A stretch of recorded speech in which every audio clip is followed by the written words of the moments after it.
What's up, everybody? It's the Digital World Podcast. Take a look at this. But there's this $1.7 trillion spending bill that they're trying to pass. Take a listen. What Senator Rand Paul has to say about this. I brought with me the Omni, 4,155 pages. When was it produced? In the dead of the night, 1:30 in the morning when it was released. Now, people argue that it's conservatives' fault. You don't have the Christmas spirit. Somehow you're holding up government. Well, whose job is it to produce this?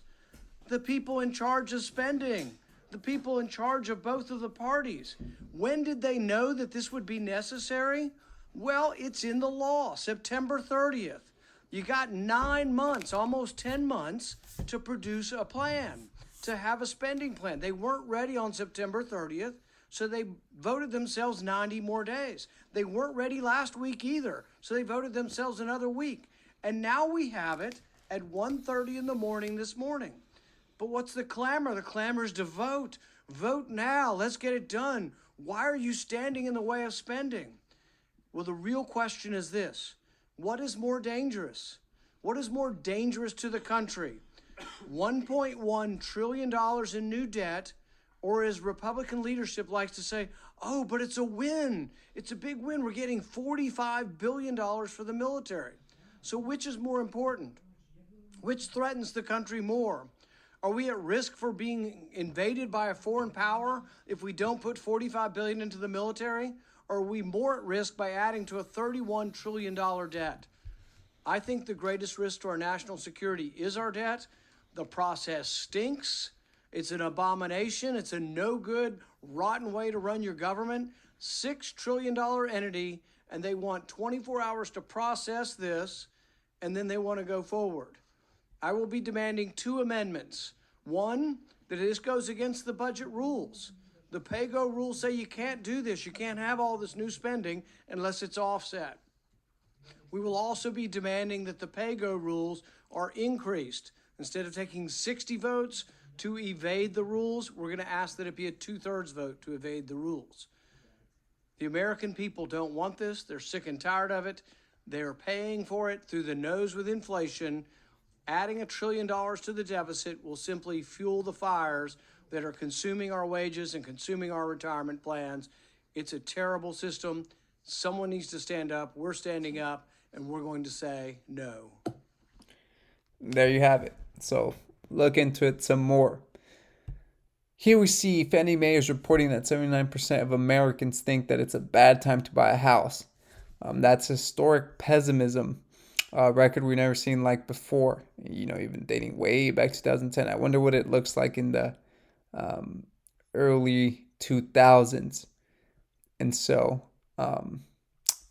yeah, that's what it looks like. Here, interesting. What's happening in the Ukraine? Because the goal is not to completely subjugate Afghanistan. The goal is to use Afghanistan to wash money out of the tax bases of the United States, out of the tax bases of European countries, through Afghanistan and back into the hands of a transnational security elite. That is the goal, i.e. the goal is to have an endless war, not a successful war. And you can pretty much say that that's what's happening. So, Wells Fargo to pay $3.7 billion in fines, penalties for widespread consumer law violations and auto and mortgage loans. These banks are filthy, filthy, filthy. I tell you. So, in other news, massive freight train derailment happened in California, Victorville to be specific. I'm actually going to show you another video of the actual collision that took place. But it looks like they're carrying iron ore. I mean, this is not the first time we've seen a lot of these incidents happen. It's been happening a lot more often. Take a look at this. Let's see, where's that video? Did I even put it on here? Oh, there it is. Okay. Let's go back here. Boom. Completely just took it out. just derailed everything. What a mess.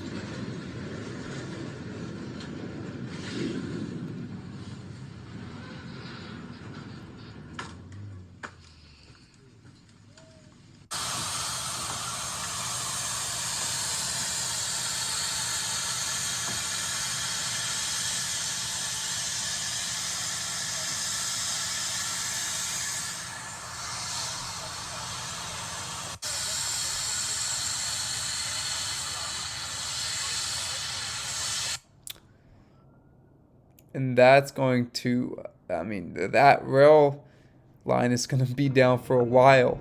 So, um, you know, transport's going to be a little tougher. Housing market recession signal. Insider selling in Airbnb, more than $2 billion sold, and not a single share that was bought. And so you're seeing that right there. The following insiders have sold Airbnb shares in the last 24 months. And these are high amounts of shares. We see here real consumption has gone up, real disposable income sideways, and real retail sales sideways. Consumers are maintaining their lifestyles on equal par with inflation. Flat real sales since spring 2021. Recession may be telegraphed, may be inevitable, but may be consensus, but it's not here, not yet. So we need more time. So you see real personal consumption expenditures still going up. Billions of chain $12. And the adjusted. So it's not here yet. Here we see the yield curve versus the unemployment rate. Seems pretty similar to me. So anyways, thank you for watching. Like and subscribe to the channel. This is the Digital World Podcast, and I'll see you in the next episode.